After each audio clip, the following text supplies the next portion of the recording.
Can we escape endless pain? The question itself is already a wound, for only what bleeds can ask it.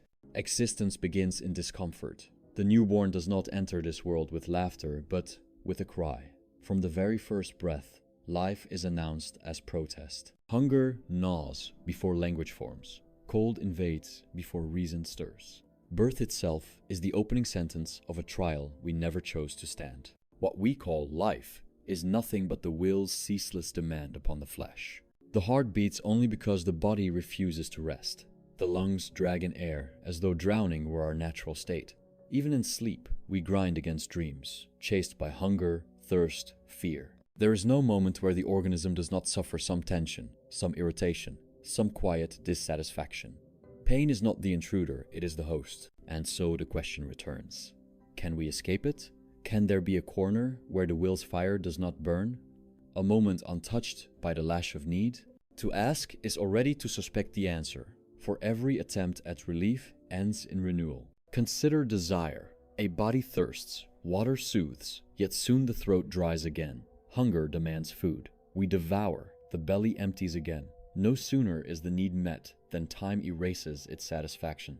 The wheel turns, grinding endlessly. Pleasure is not a positive thing, but merely the silencing of pain, a temporary anesthesia that dissolves as quickly as it arrives. The sweetness of relief is already haunted by the certainty of its vanishing. Even joy trembles beneath this truth.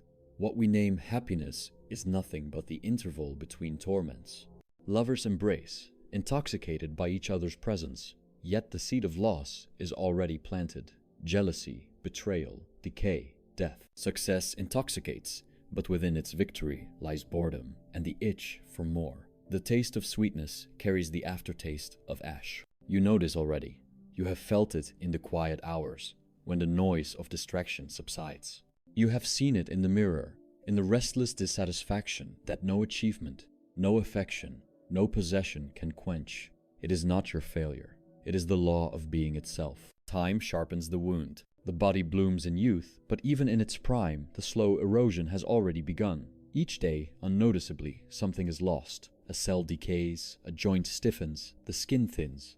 You do not see the theft, but one morning you wake to find that vitality has fled, leaving only memory. Pain is patient. It erodes us grain by grain, until the whole edifice collapses. But do not believe that death ends the question.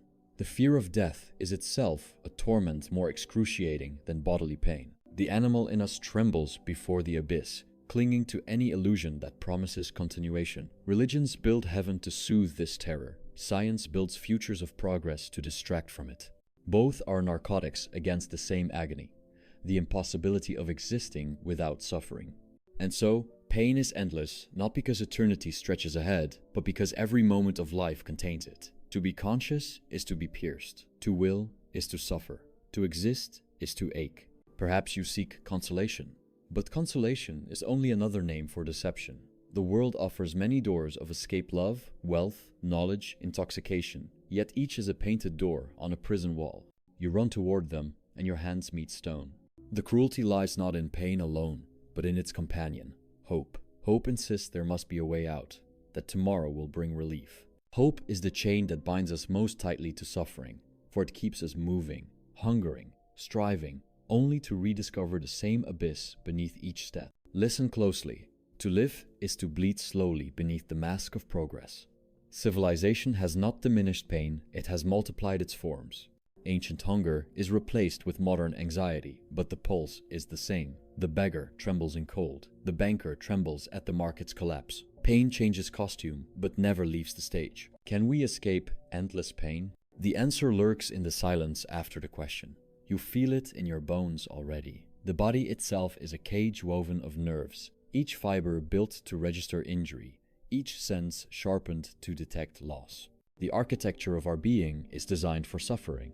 What architect would build such a house, except one indifferent to its tenants? We cling to life not because it is sweet, but because the will has no alternative. Even when it drives us into madness, even when it crushes us under despair, it whispers the same imperative. Live, continue, hunger, ache. No reasoning, no revelation, no faith silences this command. The will is the tyrant that never dies, until the body itself collapses into silence. Thus, the question is no longer, can we escape endless pain? But, what does it mean to endure a life whose substance is pain? To ask is not to find escape, but to see clearly, without the narcotic haze of false hopes. The relief is not in departure, but in exposure. The stripping away of illusions until only the raw wound remains visible. And here is the strange, bitter comfort.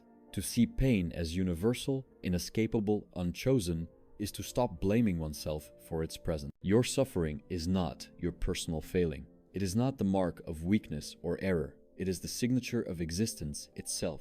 This recognition does not liberate. It does not soothe, but it clarifies. It allows the restless soul to sit in silence, knowing that the wound it carries is the wound of all beings, the pulse of the world itself. Can we escape endless pain? No. But in seeing that truth without flinching, the fever of striving loosens its grip, if only for a breath. Pain does not merely visit life, it defines its structure. It is the skeleton beneath the flesh, the pulse beneath every heartbeat. To speak of life without pain is to speak of fire without heat, or waves without water. It is not an accident, nor an intruder, but the very essence of being. If we seek to understand what life is, we must dissect this anatomy of torment. At the heart lies the will, the blind force that drives every creature. It does not reason, it does not rest, it does not ask permission. It only hungers. Hunger is the first word of the will. Before thought, before memory, before identity, hunger rules. It demands food, warmth, safety, continuance. This hunger is infinite, for each satisfaction dissolves the moment it is touched. You thirst, the throat dries, the body screams. You drink, and relief floods like a reprieve. But soon, thirst returns. The reprieve was only a pause. The cycle does not end, and never has. Fulfillment is merely the brief silencing of pain, not its cure. This is the hidden cruelty of pleasure. It masquerades as something positive, as though joy were real substance. But in truth, pleasure is nothing but the negation of torment. It is the cessation of pain, the momentary lifting of a burden. The sweetness we taste is not presence, but absence, the absence of hunger, the absence of longing, the absence of fear. Once the absence is filled, the pain creeps back, demanding again. Pleasure is always a prisoner of time, and time sharpens the torment. Every fulfillment withers into memory. What once thrilled now dulls. What once seemed indispensable becomes forgotten dust. The will, never satisfied, mocks us with its endless demands. What we love today fades tomorrow. What we fear vanishes into irrelevance, replaced by new terrors. The knife of time cuts everything down, forcing us to ache again, to crave again, to lose again. Even love, that exalted mirage, follows the same law. Desire promises union, bliss, transcendence. The beloved appears as salvation, the one who will end the loneliness and fulfill the soul. Yet love is the will's cruelest trap, a mask placed over reproduction. The intoxication of passion is only the body's scheme to continue its cycle through new flesh. The heart aches, the soul burns, yet the truth is biological. The will to live enslaves us by wrapping chains in silk. And when passion fades, as it always does, the heart is left with ashes. The illusion dissolves, and pain remains. If pleasure is absence of pain, what then is boredom? Boredom is pain without drama, torment without teeth. It is the silent scream of existence when no distraction masks its emptiness. When needs are briefly met, when hunger and thirst are quenched, when threats recede, the will stands naked and we feel the void. This void is not peace, but another form of agony, the agony of nothingness pressing upon the mind. Thus existence oscillates endlessly between suffering and boredom, between torment and emptiness. We chase pleasure, but it slips into boredom. We flee boredom, but we find suffering. Like a pendulum, the soul swings between two pains, never at rest. This is the machinery of life, perpetual motion without progress. The cruelty deepens when we see that even those who appear blessed, the wealthy, the powerful, the adored, are not spared. Their wealth dulls one kind of pain, but breeds another. The hunger for more gnaws endlessly. Security turns to fear of loss. Pleasure dulls into tedium, demanding ever more extreme diversions. Their torment is not lessened, only clothed in finer garments. And beneath the silk, the same restless ache consumes them. Time ensures this torment cannot be escaped. Youth blossoms with its brief intoxication of vitality, but even in its prime, decay begins. The mirror becomes the first witness of betrayal. The skin shifts, the body weakens, the senses dull. What was once effortless requires strain. The will still demands hunger, desire, craving, but the body no longer obeys with the same ease. Thus pain doubles, the unfulfilled will, and the failing vessel that cannot carry it further. And finally, death looms the last horizon of pain. Yet death is not itself the torment. The greater agony lies in anticipating it. The will to live recoils against its dissolution, trembling before the abyss. We cling to illusions to escape this terror. Faith in eternity, fantasies of progress, promises of legacy. Yet these are only shadows cast on the wall of the inevitable. Death waits patiently, indifferent, and its silence mocks our desperate clinging. To live, then, is to suffer endlessly, not only in the body, but in the mind. Memory tortures with loss. Imagination torments with fear. Anticipation burns with desire. Consciousness does not soften pain, it multiplies it. The animal suffers only in the present moment. Man suffers in the past, present, and future at once. The intellect, which we believe to be our crowning gift, is also our executioner. It forces us to see more, remember more, dread more. Even our attempts to numb this pain betray us. Intoxication offers a brief reprieve, but at the price of deeper torment afterward. Distraction silences the will momentarily, but boredom returns with greater force. Ambition drives us toward achievement, but achievement always collapses into emptiness. Everything we build is swallowed by time, leaving us with the same gnawing hunger that began before language itself. Can we escape endless pain? No, for the will is the axis upon which existence turns. As long as the will stirs, as long as we crave, as long as we continue, pain follows. Escape is impossible because the prison is not outside us. It is us. But perhaps escape is the wrong word. Perhaps there is only the recognition of what is. To see the anatomy of pain is to strip it of its disguise. To recognize that pleasure is only relief, that love is only bondage, that hope is only prolongation. This is not freedom, but clarity. And clarity, though bitter, is its own form of relief. For in the midst of suffering, the cruelest thing is not the pain itself, but the illusion that it should be otherwise. When the veil is torn, when we see pain as the law of life, not its accident, then the mind ceases to thrash. It sits, however briefly, in silence. The torment does not vanish, but its absurdity is unmasked. And so the anatomy of endless pain reveals itself. Hunger, relief, hunger again, pleasure as negation, boredom as void, time as devourer, death as shadow. This is not tragedy, nor mistake, nor punishment. It is simply the structure of being. To live is to suffer. To will is to ache. To breathe is to wound oneself anew. The wheel turns. It always turns. And you, caught within it, know that even now, as you hear these words, the will stirs within you, pulling, demanding, hungering. Even as you seek escape, the seeking itself is another phase of pain. Can we escape endless pain? No, but we can see its machinery clearly. And in that clarity, there is a strange, austere quiet. The quiet of knowing there was never another possibility. The anatomy of pain is merciless. Yet the will, blind and restless, cannot accept its own torment. It must believe there is a way out, a passage through which it may slip into relief. And so the world, like a prison corridor, is lined with false doors. They are painted with bright colors, adorned with promises, inscribed with words like happiness, progress, love, salvation. The prisoner rushes toward them, convinced of escape. But when the handle is grasped, it does not turn. The wood is stone. Behind each painted door is only the same wall, the same silence, the same abyss. The first of these doors is society itself. Civilization whispers, achieve, accumulate, ascend. From childhood, one is told that success will dissolve suffering. The student is urged to study, the worker to toil, the ambitious to rise. Wealth glitters as though it were balm. Power gleams as though it were strength against despair. Yet those who reach these heights discover the same gnawing hunger. Riches fill the hand, but not the heart. Power breeds paranoia, fear of betrayal, fear of loss. The throne is harder than stone, and the crown presses like iron upon the skull. The will does not stop hungering because the table is full. It invents new hungers. subtler, sharper. Society is not a cure for pain, but a multiplication of its forms. The second painted door is love. No illusion is more seductive, no mirage more intoxicating. The beloved appears as salvation, a promise that the restless soul will finally be soothed in another's embrace. Lovers imagine that their pain will dissolve into unity, that loneliness will vanish in communion.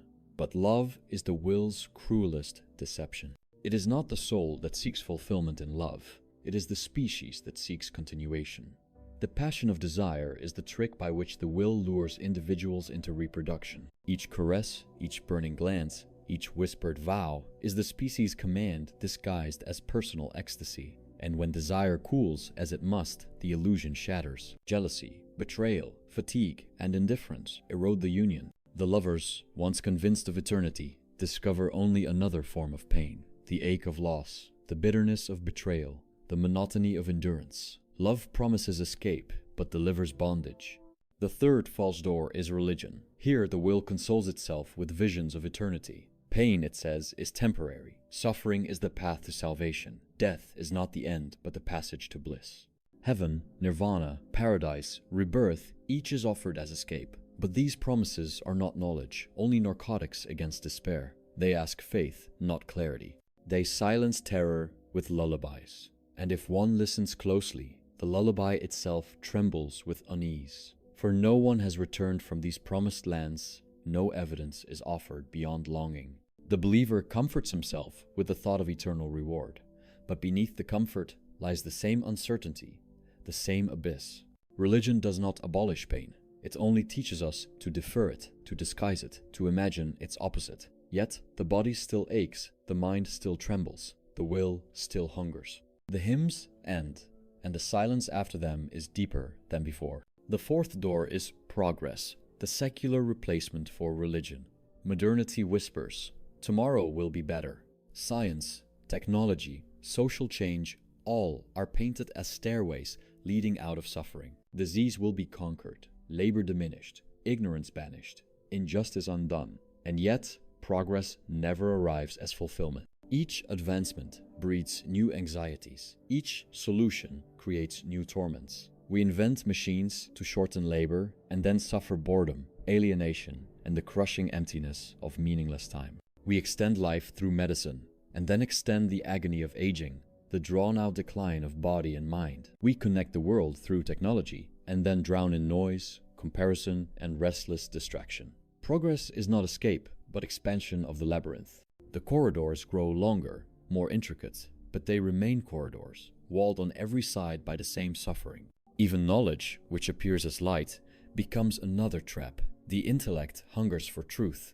believing that to know will bring peace. Yet the more we know, the more unbearable the vision becomes.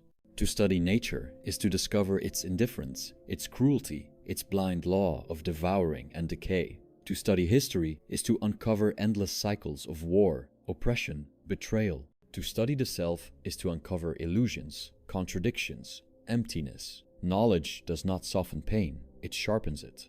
The thinker suffers more than the fool, because he sees more clearly the futility of all striving. The so-called enlightenment of reason is not liberation, but the lifting of veils to reveal a void too vast for consolation. There are other doors, smaller, darker, but equally false. Intoxication promises escape in oblivion, but the return is only deeper pain, a debt added to the original wound. Art offers moments of transcendence, but they vanish as quickly as they appear, leaving the ache of impermanence. Even compassion, noble as it is, does not erase suffering, but only mirrors it one's own pain reflected in another's eyes. Every path, every pursuit, every attempt to climb out leads back into the same pit. This is the cruel design. The will deceives itself in order to endure. Without illusions, existence would collapse beneath its own weight. Hope is not the enemy of pain, but its accomplice. Hope ensures that the prisoner continues to walk the corridor, testing each false door, convinced that escape must be near. And yet, every attempt reaffirms the prison. The greater the hope, the sharper the despair when the door fails to open. Can we escape endless pain? The world insists. Yes, through love, through wealth, through faith, through progress. But each yes dissolves into no when the door will not open. The will feeds upon these illusions as a starving man feeds on mirages, mistaking them for sustenance. But the desert remains. And here lies the bitter recognition. Not only are these doors false, but their falsity deepens suffering. To seek escape and fail is worse than to endure pain without illusion. The addict who believes in relief suffers doubly when relief collapses. The lover who believes in salvation suffers more deeply when passion turns to dust. The believer who clings to heaven suffers most when doubt whispers in the night. Illusion multiplies torment because it adds betrayal to suffering. The clarity that strips illusion is not joyful, it is cold, sharp, merciless. But in its mercilessness lies a strange austerity, a silence cleaner than the noise of hope. To see each door as false is not to find escape, but to cease running. The prisoner stops rattling the handles. He leans against the wall, exhausted, and in that stillness he sees. The corridor has no exit. It never did. And so, the question changes. Can we escape endless pain? No. But can we cease seeking escape? Perhaps. And in that cessation, the will trembles, if only for a moment. Endless pain is not abstract. It does not remain in theory or in words. It takes form, inhabits flesh, settles into the nerves, the mind, the marrow. It wears masks, shifting from one to another. But beneath each mask, the same wound breathes. To understand life is to stare at these faces of pain, each revealing a different angle of the same truth. The first is loneliness. It clings to us even in the heart of the crowd, even in the arms of another. Each consciousness is sealed in its own skin, unable to fully enter another. We speak, we touch, we share, but the abyss between minds remains. No word crosses it completely. No embrace bridges it fully. One dies alone because one lives alone. Even the deepest intimacy cannot dissolve the walls of the self. Loneliness is not the absence of company. It is the essence of individuality. The very fact of being a distinct consciousness is isolation, and this isolation aches. It drives us toward others, hoping for relief, but it never dissolves. The closer we come, the sharper the reminder that we are separate, solitary, walled. Loneliness is the pain of existing as one rather than none. The second is boredom. When the urgent stings of hunger, thirst, fear, and desire subside, the void surfaces. Existence itself reveals its emptiness. Nothing needs to be done, nothing presses, and yet the silence suffocates. The minutes stretch like chains, the days sprawl like deserts. The mind, restless, invents distractions, trivial games, idle chatter, shallow pursuits, but underneath, the emptiness yawns. Boredom is the revelation that life has no content of its own. It is not the absence of things to do, it is the presence of life's void laid bare. The pendulum swings from pain to boredom, and both are torment. The third is aging. The body, once vital, becomes its own betrayer. Muscles weaken, joints stiffen, senses dull. The mirror records the decline with cruel honesty. Hair grays, skin loosens, eyes dim. The same will that burned with youthful hunger remains, but its vessel falters. The soul still craves, but the body no longer obeys. This dissonance is torment. The young believe aging is distant, unreal. The old discover it is relentless, already within them. Time does not simply pass, it devours. Each day is a theft. What was once taken for granted running, remembering, seeing, even breathing becomes a struggle. And the will, still demanding, still insistent, lashes the failing body without mercy. Aging is pain stretched thin, extended across decades. Each moment a reminder that the body itself is rotting in silence. The fourth is death. Not death itself, for death is nothing to the one who no longer exists. The true torment lies in anticipating it. The will to live recoils against annihilation, trembling before the thought of non-being. Consciousness, which cannot imagine its own extinction, turns death into terror. The animal fears pain in the moment, but man fears the absence of all moments. The intellect projects itself into the abyss and recoils. Death is not merely the end of pain, but the destruction of the one who endures pain, and so it becomes unthinkable. The fear of death haunts every breath, even when hidden beneath distractions, even when buried beneath illusions of immortality. It lurks in the silence of night, whispering that every step leads closer to disappearance. And though death may be release, life experiences it as agony in advance, dragging its shadow across decades. The fifth is grief. If loneliness reveals our isolation, grief reveals the cruelty of attachment. We cling to others, not to dissolve our solitude, but to soften it. Yet time robs us of them one by one. Parents, lovers, friends, each falls into silence, leaving only memory. The heart aches not only from loss, but from the knowledge that every bond is temporary, every union fragile. To love is to grieve in advance. Each embrace carries the promise of parting. Each shared moment is already touched by mourning. Grief is the reminder that all connections dissolve, that the threads we weave with others unravel, leaving us again in solitude, again in silence. The sixth is desire. Desire is endless, relentless, merciless. Each longing claws at the mind, promising relief if fulfilled. But each fulfillment breeds new longing or collapses into disappointment. To desire is to ache, to yearn, to feel incomplete. Desire never rests. Even when one dream is achieved, another arises. The will, insatiable, ensures that life is never enough, that satisfaction is always deferred. To exist as a willing being is to exist in perpetual dissatisfaction. Desire is not a momentary pain, it is the very pulse of being. The seventh is envy. We look upon others and imagine they have escaped pain, that their lives are smoother, richer, fuller. We measure ourselves against shadows, and in the comparison, we wound ourselves. Envy is not only the ache of lacking, it is the ache of imagining another's relief. And yet, those envied suffer too, though in different forms. Envy is thus doubly cruel. It torments us with illusions of another's happiness, while blinding us to the truth that no one escapes. The eighth is memory. The mind does not let suffering die. It preserves it, replays it, sharpens it. A past humiliation resurfaces with the same sting. A past grief bleeds anew. Even joys remembered wound us, because they remind us of what has been lost, what can never return. Memory ensures that pain does not remain in the moment, but extends across time, echoing long after the event itself has ended. The animal suffers and forgets. Man suffers and remembers. The ninth is anticipation.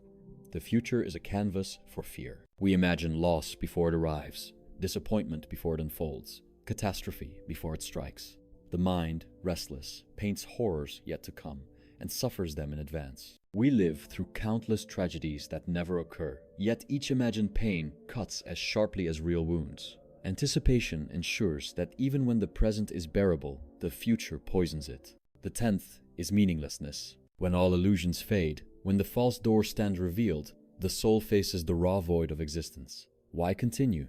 For what purpose do we endure? Religion answers with promises, society with duties, ambition with goals, but beneath these lies emptiness. The universe does not justify itself. The world does not explain why it is, or why it torments. To confront meaninglessness is to feel the floor dissolve beneath one's feet, to float in an abyss without anchor. This is perhaps the deepest pain, the recognition that suffering has no reason, no redemption, no necessity beyond itself. It simply is. These phases of pain are not separate, but intertwined. Loneliness feeds desire. Desire breeds envy. Envy awakens grief. Grief deepens loneliness. Aging magnifies fear. Fear sharpens anticipation. Anticipation poisons memory. Each torment echoes the others, weaving a net from which no one escapes. To live is to cycle endlessly among these masks, each revealing the same wound from a different angle. Can we escape endless pain? In each phase, the answer is the same. No. Loneliness cannot be cured by company, for the abyss between souls remains. Boredom cannot be defeated by distraction, for the void always returns. Aging cannot be halted. Death cannot be postponed forever. Grief cannot be avoided. Desire cannot be silenced. Envy cannot be erased. Memory cannot be undone. Anticipation cannot be stilled. And meaninglessness cannot be filled. Each face denies escape.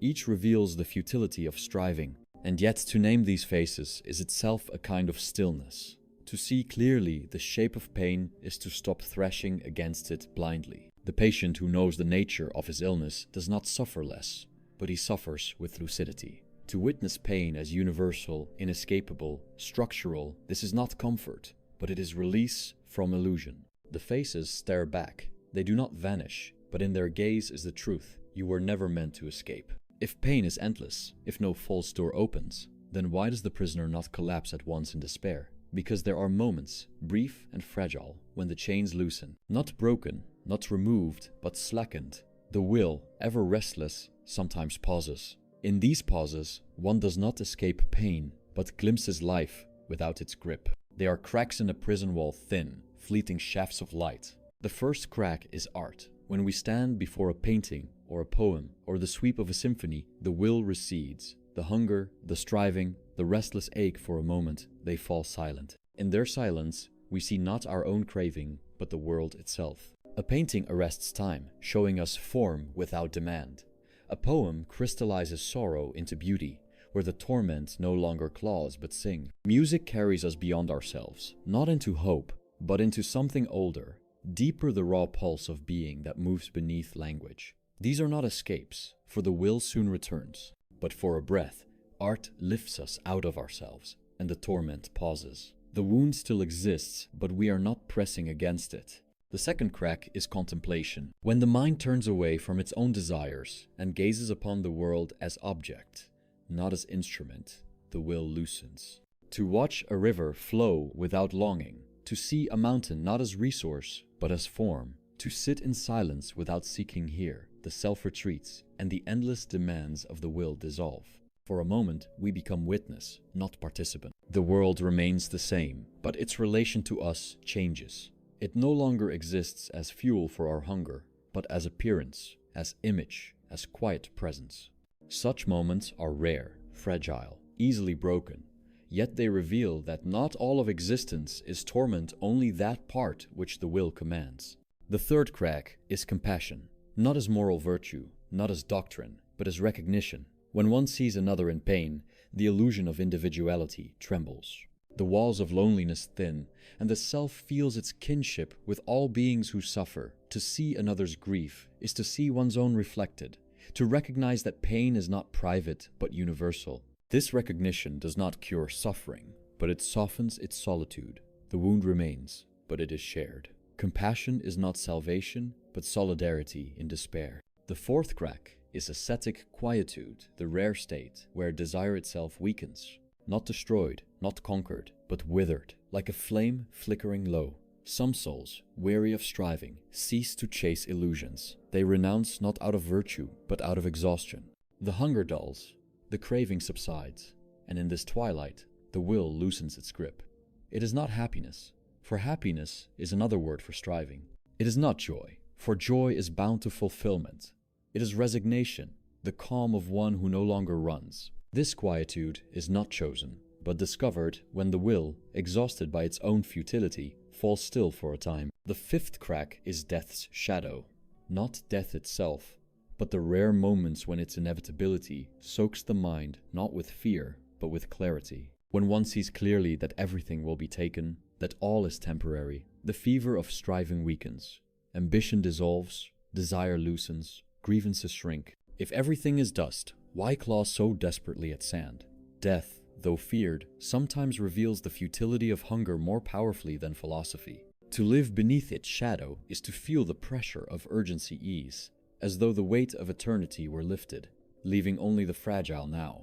These cracks are not permanent. They open briefly, then close. The will returns, hunger sharpens, desire awakens, and the torment resumes. Yet they reveal that the will's tyranny is not absolute. It can falter, if only momentarily. They do not offer escape from endless pain, but they alter our relation to it. Pain continues, yet the self does not resist it with the same desperation. The storm does not cease, but one steps back from the center, observing its violence rather than being wholly swept within. There is, in these moments, a strange kind of relief, not of joy, not of hope, but of honesty. Relief that comes from seeing clearly, even if briefly, that the will is not everything. That there is a mode of being beyond craving, beyond demand. This mode is fragile, like thin ice, easily broken by the slightest movement of desire. Yet even its brief presence is enough to show that life is not only suffering, but suffering seen from another angle. But beware the temptation to mistake these cracks for salvation. They are intervals, not exits. To make art a religion is to return to illusion. To make compassion a doctrine is to bind it again to will. To make quietude into achievement is to betray its nature. The cracks cannot be grasped. They appear only when the hand is still. Can we escape endless pain? No. But we can glimpse, through these cracks, a world without the grip of pain. A world that is not ours, not lasting, but real in its moment. These glimpses are not doors, for they lead nowhere. They are windows, small and fleeting, showing what lies beyond without allowing us to enter. And perhaps that is enough. Perhaps to see that the will is not the whole of existence, even briefly, is the deepest relief available to us. The prisoner leans against the wall. He no longer rattles the handles of false doors. A shaft of light falls through a crack, touching his face. He knows the prison remains, that the walls are unbroken. But for a moment, he feels the warmth of something beyond. And in that warmth, though brief, the torment softens. All illusions collapse. All cracks close. The art fades, the music ends. Compassion wanes, quietude breaks. Death's shadow returns to terror. The will stirs again, restless, unsatisfied, eternal.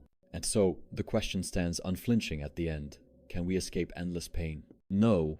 But there is a deeper truth, one that is not escape, but surrender. The will is the source of pain. To exist as a willing being is to exist in hunger, in lack, in craving that no fulfillment can extinguish. To live is to ache. And so, the only way pain could end is if the will itself were stilled. Not the body silenced by violence, not the mind distracted by illusion, but the will itself dissolved. What would that mean? It would mean the cessation of striving, the end of desire, the quiet extinction of the flame that drives every hunger. When the will no longer insists on being, pain vanishes with it. Not because it has been solved, not because it has been healed, but because its root has been cut. This is not triumph. It is not victory. Victory belongs to the will, and the will must be destroyed. It is not happiness, for happiness is only the will's narcotic. It is not joy, for joy is still intoxication. It is the cold peace that comes when the storm has no wind left to move it. Some souls taste this peace in fragments when desire withers, when illusions dissolve, when exhaustion outpaces striving. The ascetic does not conquer himself, he withers. The quiet man does not rise above craving, he loses interest in craving. The wise one does not discover eternity, he grows indifferent to time. In these states, the will flickers low, and in its dimness, pain loosens its hold. The surrender is not chosen in the ordinary sense, because choosing is itself an act of will.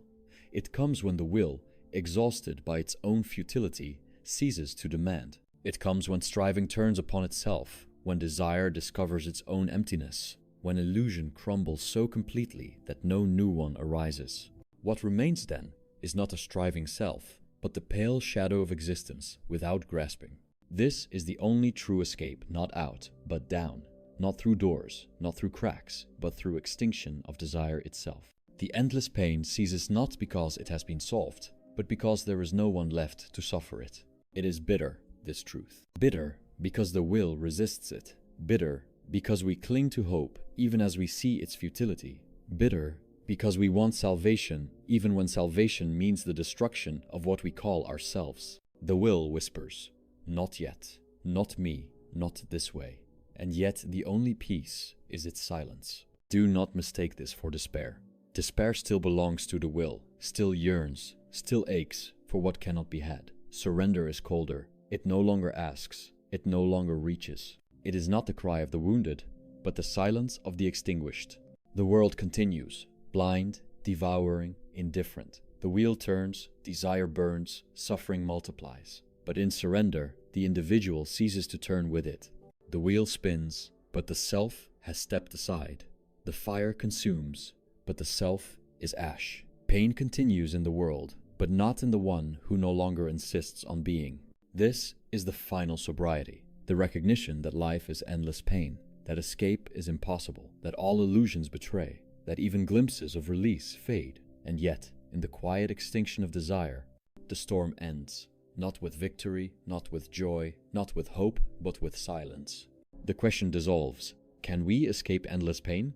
Ceases to matter because the one who asks no longer insists on an answer. The will, which once demanded, which once burned, is gone. What remains is nothing, and in that nothing, peace. The words fade, the voice ceases. What is left is stillness, not triumph, not redemption, only the vanishing of the question itself.